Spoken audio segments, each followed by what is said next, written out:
आज महाराष्ट्रामध्ये अनेक मराठा समाजाचे मोर्चे निघतायत. मी त्या सर्व बांधवांना आणि भगिनींना मी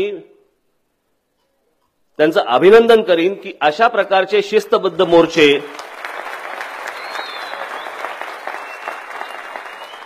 मला वाटत नाही देशाच्या इतिहासात आजपर्यंत कधी घडले असतील. देशाच्या इतिहासात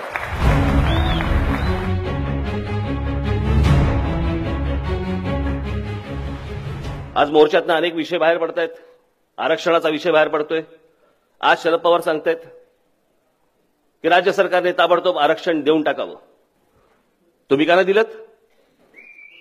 15 वर्ष या महाराष्ट्रामध्ये एनसीपी काँग्रेसची सत्ता होती. देशामध्ये काँग्रेस एनसीपीची सत्ता होती. 10 वर्ष होती. तेव्हा का नाही केलं?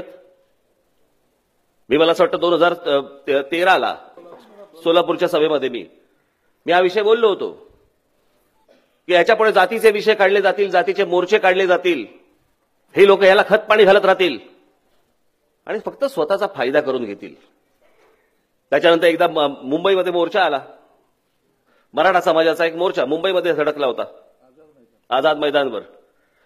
त्या व्यासपीठावरती काँग्रेस एनसीपीचं सरकार असतानाची गोष्ट सांगतोय. त्या व्यासपीठावरती शिवसेनेचे लोक होते, भाजपचे लोक होते, काँग्रेसचे लोक होते, एनसीपीचे लोक होते, सगळे नेते होते. मी म्हटलं या चारही पक्षांचे नेते जर समजा तिथे व्यासपीठावरती आहेत आणि त्या चारही पक्षाच्या नेत्यांना जर समजा मान्य आहे की मराठा समाजाला आरक्षण मिळालं पाहिजे, मग अडवलंय कोणी? आजही आमचा गरीब शेतकरी तिथे, मराठा समाजातला शेतकरी आज फासावरती लटकतोय. आज जे फासावरती गेलेले शेतकरी बांधव आहेत, तो आमचा ज्यांनी आत्महत्या केली, काढून बघा कोण कोण आहेत. तो तिथेच राहणार, तो तशीच आत्महत्या करणार. हे नेते तुम्हाला भुलवत राहणार. साधी सोपी गोष्ट आहे ना. तुम्हाला मान्य आहे तर मग आणा.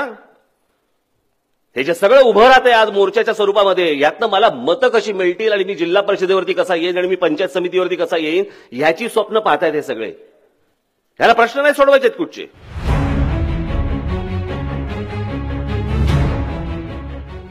हा आरक्षणाचा मुद्दा मी आपल्याला मुद्दा म्हणून सांगतोय. मी ह्याच्यावरती खूप विचार करत होतो. मला स्वतःला जातपात कळत नाही. मी स्वतः जातपात मानत नाही.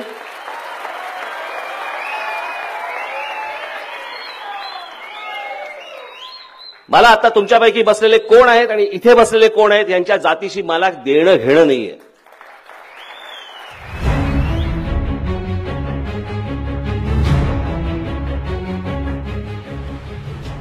माझा स्वतःला आरक्षण या गोष्टीलाच माझा विरोध आहे. आर्थिकदृष्ट्या जे मागास असतील त्यांना आरक्षण मिळालं पाहिजे. प्रत्येक समाजातला जो आर्थिकदृष्ट्या मागासलेला असेल त्याला आरक्षण मिळू देत, तो वरती आला पाहिजे. अन्यथा या महाराष्ट्रामध्ये आणि या देशामध्ये प्रत्येक जण आपापल्या वेगवेगळ्या जातीप्रमाणेच बघत राहणार एकमेकांकडे आणि दुश्मनी वाढत जाणार. शाळेतल्या ऍडमिशनला जर समजा आरक्षित मुलगा जर आरक्षणामधला मुलगा असेल त्याला कमी फी आणि आरक्षणामधला नसेल त्याला जास्ती फी असं आलं, दोघांचं एकमेकांशी पटेल काय? हे सगळे आरक्षणाचे सगळे उद्योग, राजकीय उद्योग, हे तुमच्यामध्ये सगळ्यांमध्ये फक्त दरी निर्माण करायची. दरी.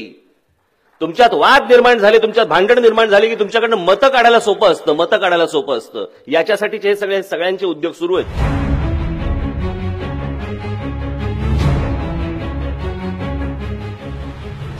ही सगळी आपण आरक्षण बोलतो. अहो, आहेत कुठे नोकऱ्या? कोणत्या नोकऱ्यांबद्दल बोलतोय आपण? सरकारी नोकऱ्या कमी होत चाललेल्या आहेत, खासगी नोकऱ्या वाढत चाललेल्या आहेत आणि या खासगी नोकऱ्यांमध्ये तिथे आरक्षण आहे? नाहीये. मायनॉरिटी आणि खासगी शाळांमध्ये आरक्षण आहे? नाहीये. पण आज मी जे आजपर्यंत सांगत आलोय, सांगत राहणार की महाराष्ट्रामध्ये जे उद्योग निर्माण होत आहेत त्या उद्योगांमध्ये माझ्या महाराष्ट्रातल्या मराठी मुलांना आणि मराठी मुलींना 100% प्राधान्य तुम्ही दिलं पाहिजे. आरक्षणाचा विषयच येत नाही.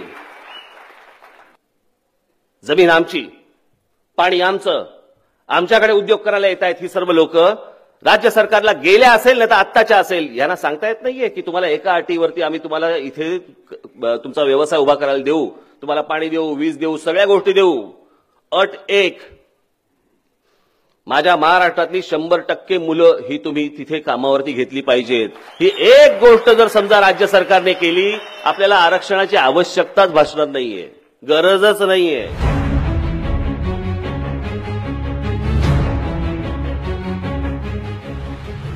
माझी वडिलोपार्जित शेती जी आहे ती शेती नीट चालत नाहीये, त्यातनं मला पैसे मिळत नाहीयेत, मला काम पाहिजे, मला नोकरी पाहिजे. तो ग्रामीण महाराष्ट्रातला माझा बांधव, माझी भगिनी ते म्हणतात मला त्या शहरातल्या मुलांसारखं राहायचंय, मला तिथे यायचंय, येऊ कसं? हा नुसता शिक्षण आणि नोकरीचा फक्त प्रश्न नसतो. आज त्याचं कुटुंब उभं राहतं, त्याचं लग्न होतं.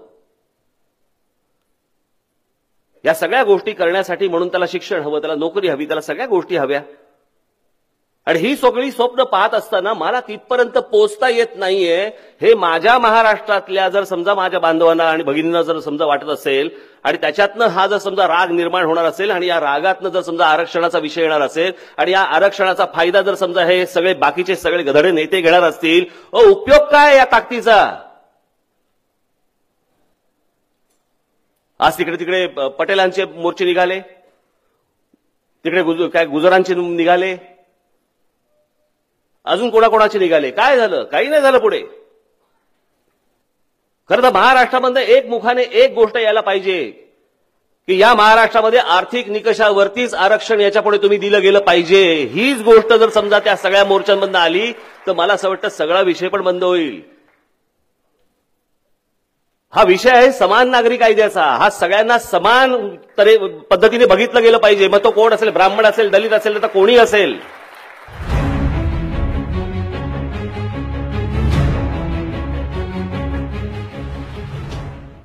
या असल्या माझे हात जोडून तुम्हाला सगळ्यांना विनंती आहे, माझी महाराष्ट्रातल्या माझ्या तमाम बांधवांना भगिनींना विनंती आहे माझी, या नका चिखलात अडकू. प्रत्येकाच्या मनात काय पेटलंय मी समजू शकतो, प्रत्येकाच्या मनात काय आहे हे मला समजू शकतं. पण ते प्रत्येक गोष्ट जर समजा आपण जातीच्या वरती जर घासून पुसून पाहायला गेलो ना आपण खोलात जाऊ, निश्चित खोलात जाऊ आपण.